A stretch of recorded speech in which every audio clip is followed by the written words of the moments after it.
Good morning everyone.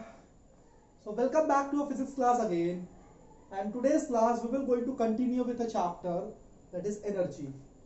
So today I want to discuss energy transformation. Energy transformation means energy conversion, means how one form of energy gets converted into another form and why. So let us begin with the topic energy transformation. Now according to the law of conservation of energy, if you follow the law of conservation of energy, it says that energy can neither be created nor be destroyed. That means you cannot create a new kind of energy and you cannot destroy the previous existing form of energy. But it changes from one form to the another. So what actually happens, suppose you are using one form of energy and we think that energy is over. Actually that energy never gets exhausted, it never gets over. It only converts from one form to another form, and this process of conversion of energy, the process in which energy changes from one form to another, is known as energy transformation or conversion. So since the whole universe is following the law of conservation of energy, which is that energy can neither be created and it cannot be destroyed. So new form of energy you cannot create, and the previous existing form of energy you cannot destroy. So where does this energy goes? It only converts from one form to another form. So on our earth, the major source of energy is sun. So sun is always giving one form of energy, that is heat energy and light energy. Then this heat energy and light energy is used by different sources and get converted into different forms. So that is only transformation of energy or conversion of energy. If I take a very simple example of automobile. Okay, what happens in automobile? In automobile we use fuels which consist of chemical energy, isn't it? Suppose you use fuels, because without fuels the automobile will not going to work. So it consists of fuels, and the fuel is having chemical energy. Now whenever you want to run your car or your automobile, this fuel will going to burn. Now when it is burned, the chemical energy will going to burn, it will convert into heat energy. Now this heat energy will go and work on the engine, and in the engine it will going to move the piston. It is a part of an engine. So when the piston will going to work, the energy will going to be created, and what will happen, the heat energy will going to convert into mechanical energy. And because of this mechanical energy, because the movement of the piston is actually mechanical energy, and when this movement of piston will start taking place, the car will going to move from one place to another place. And when the car is moving, which kind of energy is taking place? That is kinetic energy. So this movement of the piston, that is the mechanical energy, is getting converted into kinetic energy, and your vehicle is moving from one place to another place. So you can say that over here different forms of conversion takes place. First, the fuel, which was having chemical energy stored inside it, it will going to burn. On burning, heat energy will going to produce.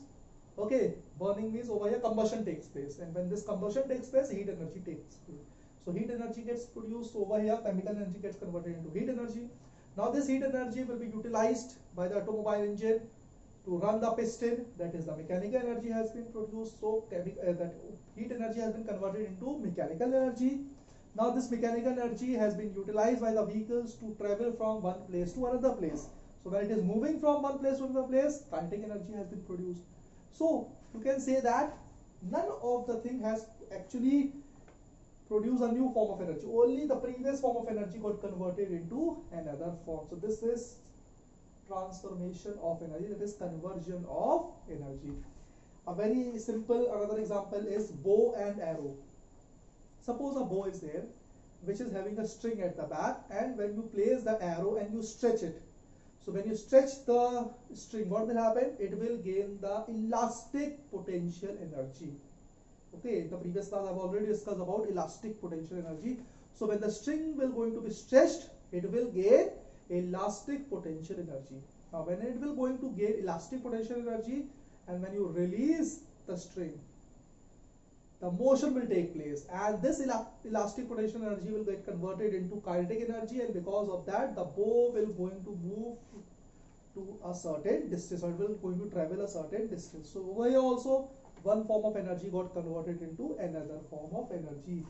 So different examples are there where you can find that everywhere one kind of energy is getting converted into another kind of energy. That is known as transformation of energy or energy transformation, and that is possible because of law of conservation of energy. Now let us discuss about energy transformation using the motion of a pendulum. So let us take example of a simple pendulum. I hope you people must have studied in the previous class, okay, in class 7th about simple pendulum. So that we will going to take example. We will going to discuss how over here one form of energy gets converted into another form. Okay, so suppose one pendulum is there which is attached with the string. The string will have some length. Over here a circular heavy metal ball is there which is known as bob. Okay, what it is known as? Bob. So a heavy metal ball is there, or it can be made up of any material, okay, which is having some mass or some weight. That is known as bob, which is fixed to a point over here that I have said O point, which is a rigid point. Rigid means fixed point. Okay, string is there, and with the help of a string this bob has been attached. Right now the bob is not in motion, it is at rest position. Whenever the bob is at rest position, that means it is not moving, this is the position, then it is known as mean position. So when bob is at rest, this position is known as mean position. Okay, now suppose if you push the bob, when you push the bob either on left hand side or on right hand side, in any of this direction, when you push the bob will going to move in this direction, and after reaching to a height it will again come back to this direction to A, then again it will going to move to another direction opposite side, that is B, and then it will going to come back after reaching to a particular height, and then the same process will going to take place in continue. That is, the swinging of the bob will take place. This swinging of the bob, the movement of the bob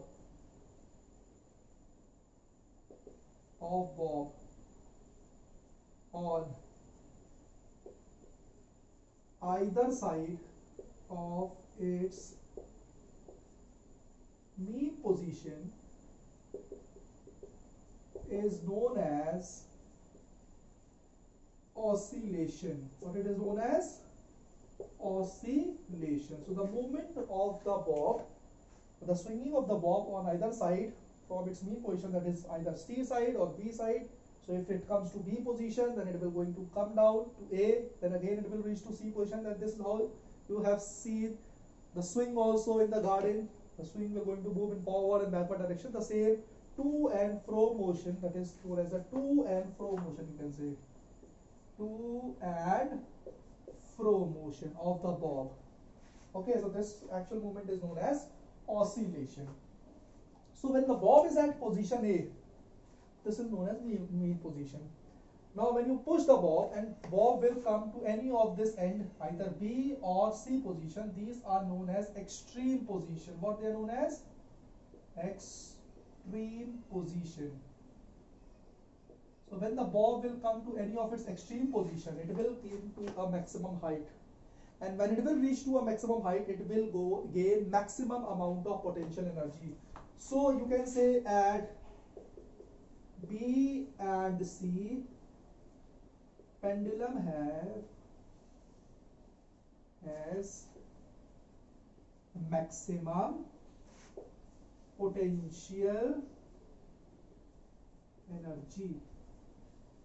So when the bob will come to D point or C point, okay, so it will reach to a maximum height. At this point, it will gain maximum amount of potential energy. Like suppose this is a pendulum, and you swing the pendulum like this way. It will reach to this position, and after reaching to this position, it will again come back like this, and it will reach to this position. So when it is moving to this maximum end point, that is extreme point, over here it has gained maximum amount of potential energy because it is away from the surface of the earth. So the maximum amount of potential energy will be at B or C position. So here the kinetic energy is 0 because right now it has come to rest. So now when it will again come down like this, the potential energy is decreasing and kinetic energy is increasing. So what you can say that one form of energy is getting converted into another form. So over here it has reached to a maximum position where it has gained maximum amount of potential energy. Now when it is coming down, the potential energy is decreasing and kinetic energy is increasing. Again when it is moving to another side, now this time kinetic energy is decreasing and potential energy is increasing. So the sum of potential energy plus kinetic energy on both sides, the sum of potential energy and kinetic energy on both sides will remain same. Okay, why? Because one form of energy is changing into another form, then it is converting from one form to another form. So this is about the change of energy or transformation of energy from one form to another form with the help of a simple pendulum. So in simple pendulum, kinetic energy is there and potential energy is there. So when you push the bob, it will reach to a height, it will gain potential energy. When the bob is moving down, it is in motion, and when it is motion, it will gain the kinetic energy and potential energy will decrease. When it is going to the opposite direction, again when it is moving to a height, the speed is decreasing. So when the speed is decreasing, kinetic energy is decreasing and potential energy has been gained because it is moving to a height. When it will reach to another height, then again the potential energy will be maximum, kinetic energy will become zero, and again when it is coming down, kinetic energy is increasing and potential energy is decreasing. So at the two ends, potential energy is maximum. But when it is coming down, potential energy is decreasing and kinetic energy is increasing. But if you try to find out the sum of potential energy plus kinetic energy on both sides, that is from B to A and from A to C, you will find that the sum of potential energy and kinetic energy is same. Because as I told you that energy can neither be created nor be destroyed. So it will remain same. Only one form of energy gets converted into another form. Okay, let us take one more example of transformation of energy. Okay, energy conservation in hydroelectric power plants. So let us see how energy is conserved in hydroelectric power plants. So first of all, we know that hydroelectric power plants works on the basis of dams. So basically dams are always built at a height. So reservoirs, dams which is having huge amount of water stored in them, they are always at a height. So whenever the water is stored at a height, which kind of energy it will store? It will always going to store potential energy. So right now when the dams are filled with water, the reservoirs are having water inside them, that means potential energy is there. Now whenever they open the doors of the dams, that means the water can flow out now. So whenever the water is released, that is the flowing of water takes place, the water comes down with a very huge amount of energy, and the energy over here, the potential energy gets converted into kinetic energy. So now you can see that one form of energy is getting converted into another form. So that earlier the dams in which the water was stored, it was having potential energy. Now since the dam doors have been opened, water can flow now. Since the water is in motion, it has been converted into kinetic energy. Now which is having huge amount of energy, that water it will fall over the blades of turbines. So at the bottom big turbines are there which is having huge size of blades, big sizes of blades are there in which the water will going to fall down with a huge force, and the turbines will start rotating as the blades will start rotating, and that will help the generators to work, and the generators can produce electricity. So over here kinetic energy is getting converted into electrical energy. So this is how one form of energy is getting converted into another form, and second form of energy got converted into third form. So this is the working of hydroelectric power plants, means how the energy conservation takes place in hydroelectric power plants. So this you have to study. So some other examples, different examples you can take from day-to-day life, and you can study about how transformation of energy takes place from one form to another form. Now since we have talked about the topic energy, transformation of energy, various forms of energy, let us start with a new topic, a very interesting and very important topic, that is power. So let us know what is power. Power is defined as the rate at which work is done. Rate at which work is done means at what speed the work has been completed, or at what speed the work has been done, is known as power. Or energy is transmitted per unit time, means how at what speed the object is producing its energy or transmitting its energy. Or in simple word, if you want to know what is power, rate of doing work by a body is known as power. Means at what rate, at what speed the object is doing its work is known as power. So suppose there are two students, okay, two people are there who are doing the same work, the same kind of a work, but different time periods. Okay, suppose one child is writing 5 pages in 1 hour and the second child is writing same number of pages, equal number of pages in 2 hours. So the work done by both the children or by both the students is same, the work done has been same, but the time consumed while completing that work is less by student first as compared to the second student. Since the first student has taken less of an amount of time, you will say the power of producing the work is more. That means he is doing the work with more efficiency, more power. So basically the word work is, power is used with electrical devices. We know that many electrical devices which you buy or electrical appliances which you buy, which works for you, always the power consumption is written on them. Power consumption means it will able to do how much amount of work in how much amount of time. So if more power consumption means you can say that it is able to do more amount of work in less amount of time, and if an object is having less power means it is able to do less amount of work in more amount of time. So the formula to calculate the power is work done upon time taken, means how much work has been done in a particular period of time. Okay, so if time is being fixed, suppose if I'll give 1 hour to both the children and if I'll ask them to do the same piece of work, suppose one child has completed 5 pages but the second child has written only 2.5 pages. So whose efficiency is more? So the child 1 or the student 1 has got more efficiency because he is capable of doing more amount of work in lesser amount of time. That is his power. So power means how much amount of work has been done in the time period or fixed time period. So in a unit time, how much amount of work has been done. So the rate at which the work is done in unit time, you can say, or per unit time, it is written over here as in per unit time how much amount of work has been done.